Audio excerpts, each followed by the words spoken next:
नमस्कार, स्वागत है आप सभी का वीके न्यूज पर। मैं हूं आपके साथ मेघना सचदेवा। मोदी सरकार ने अब तक अपने कार्यकाल में कई अहम बदलाव लिए हैं। इन फैसलों में ऐसे कानूनों में बदलाव भी शामिल है जो शायद पहले की सरकारें या तो करना नहीं चाहती थी या करने की इच्छा शक्ति थी ही नहीं। अब मोदी सरकार ने एक और बड़ा फैसला लिया है। सरकार एक 9 साल पुराने विवादित टैक्स कानून को खत्म करने की तैयारी में है। सरकार पहले की तारीख से टैक्स लगाने के कानून को खत्म करने की तैयारी कर रही है। इस कानून को रेट्रोस्पेक्टिव कानून कहा जाता है। इस कड़ी में गुरुवार को टैक्सेशन लॉज अमेंडमेंट बिल 2021 पेश किया गया है। इस बिल के पारित होने के बाद पूर्व तारीख से टैक्स लगाने वाला विवादित कानून खत्म हो जाएगा। लेकिन आखिर ये कानून है क्या? इस कानून को क्यों खत्म किया जा रहा है?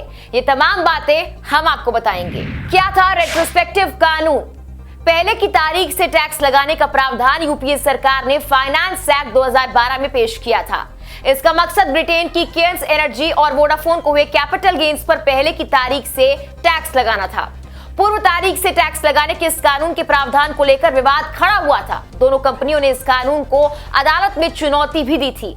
28 मई 2012 को ही फाइनेंस बिल 2012 को संसद में मंजूरी मिली थी। इसके बाद सरकार ने दोनों कंपनियों को टैक्स डिमांड भेज दी थी। विवादित टैक्स कानून की वजह से दोनों कंपनियों के साथ भारत सरकार की कानूनी लड़ाई चल रही थी। दोनों ही कंपनियां उन पर पहले की तारीख से लगाए गए टैक्स मामले में अंतर्राष्ट्रीय कोर्ट में जीत हासिल कर चुकी हैं। सरकार ने गुरुवार को कानून में संशोधन का जो प्रस्ताव पेश किया है, उसके मुताबिक मई 2012 से पहले भारतीय संपत्ति के इनडायरेक्ट ट्रांसफर पर लगाया गया टैक्स कुछ शर्तें पूरी करने के साथ ही रद्द हो जाएगा।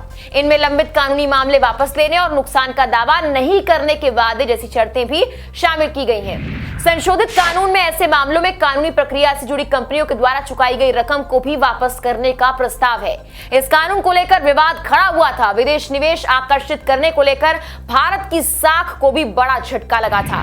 दरअसल इस कानून को तत्कालीन वित्त मंत्री प्रणब मुखर्जी ने अमली जामा पहनाया था। यह कानून उन पर दाग लगा गया। कई टैक्स एक्सपर्ट्स ने भी इस पर सवाल उठाए थे। हालांकि अब मोदी सरकार बड़ा फैसला लेते हुए इसे खत्म करने जा रही है। फिलहाल के लिए इस वीडियो में इतना ही। तमाम खबरों के लिए आप देखते रहिए वीके न्यूज। नमस्कार।